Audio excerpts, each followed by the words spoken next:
형제들아, 너희가 스스로 지혜 있다 하면서 이 신비를 너희가 모르기를 내가 원하지 아니하노니, 이 신비는 이방인의 충만한 수가 들어오기까지 이스라엘의 더러는 우둔하게 된 것이라.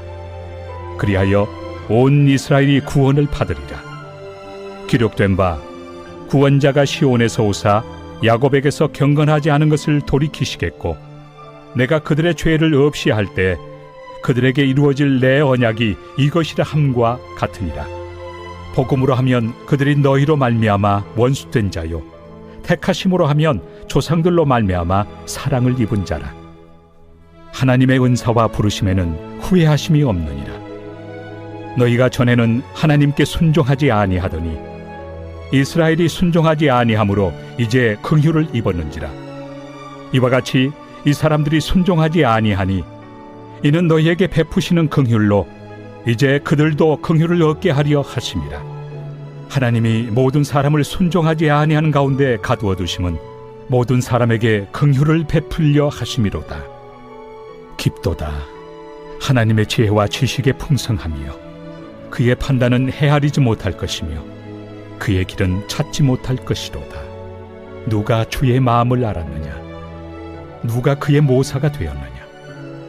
누가 주께 먼저 드려서 갚으심을 받겠느냐? 이는 만물이 주에게서 나오고 주로 말미암고 주에게로 돌아갑니다. 그에게 영광이 세세에 있을지어다. 아멘.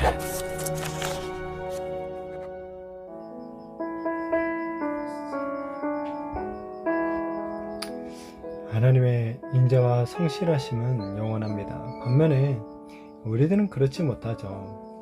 하나님을 만나 은혜를 경험하고 이 믿음으로 살겠다고 우리는 매번 결단하지만, 보면은 어느덧 정말 많은 실수를 범하고 죄 가운데 거하는 것이 우리의 실상이죠.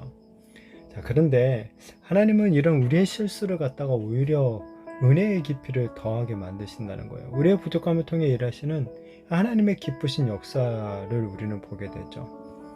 바울은 교회가 새로운 이스라엘의 지위를 차지하게 된 신비를 설명합니다. 이스라엘 중 일부가 우둔해져서 예수님을 영접하지 않아 그들의 자리를 구원받은 이방인들이 채운다라는 거예요. 결국 유대인과 이방인이 하나가 된 새로운 이스라엘, 곧 교회가 이 구원을 받게 되는 거죠. 바울은 이사야 선지자의 예언을 인용해서 이것이 바로 하나님께서 미리 섭리 가운데 예정하신 것이다 라고 또한 고백해요. 유대인들은 예수님을 거부한 하나님의 원수이면서도 아브라함으로부터 하나님의 사랑을 받은 민족이라는 어떤 모순된 지위를 함께 갖고 있었어요. 이에 하나님은 그 가운데 원수된 자들을 쳐내시고 그 자리에 이방인들을 포함시킴으로써 이 모순을 갖다 해결하신다는 거죠. 그러므로 하나님이 이스라엘을 향해 베푸신 은혜와 부르심이 이 철회된 것은 아니라는 거예요. 이방인들이 그 안에 들어가기는 했지만 여전히 이스라엘은 유지되었고 그들이 바로 이 교회가 되는 것이죠. 자, 이어서 바울은 이방인 성도들이 이스라엘의 그 불순종으로 인해 긍휼을 입은 것은 그들이 받은 긍휼을 통해 이스라엘에게도 긍휼을 베푸시기 위함이다 라고 말을 합니다. 바울은 아주 역설적으로 이 말을 하는데, 하나님이 이스라엘과 이방인을 포함한 모든 사람이 다 이 죄인으로 남게 하신 이유가 있는데, 그것은 바로 이스라엘이든지 이방인이든지 간에 누구에게나 이 긍휼을 베푸시기 위함이다 라고 말을 합니다.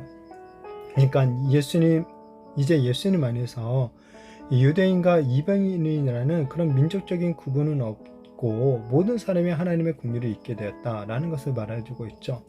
주님 안에서는 남녀노소, 빈부귀천, 어떤 인종과 문화에 관계없이 무엇으로만 구원을 얻게 되는 거죠. 믿음으로만, 오직 믿음으로만 하나님의 긍휼 가운데서 우리들이 구원을 받게 되는 것이죠. 바울은 1장에서부터 지금 11장까지 유대인과 이방인을 포함해서 모든 사람을 구원하시는 하나님의 그 위대한 계획들을 말해왔어요. 바울은 이런 하나님의 풍성한 지혜와 지식이 너무 심오하기 때문에 우리 인간의 생각으로는 그것을 온전히 이해할 수 없다라고 하면서 하나님을 찬양하고 있죠. 그렇습니다. 이 피조물에 불과한 우리들은 하나님의 그 기쁘신 마음, 지혜와 지식을 헤아릴 수가 없어요. 우리 자체가 사실 주님께 아무런 도움도 주지 못하는 존재인 것 뿐이죠. 세상의 모든 만물과 현상은 주님의 판단과 결정이 달려 있어요.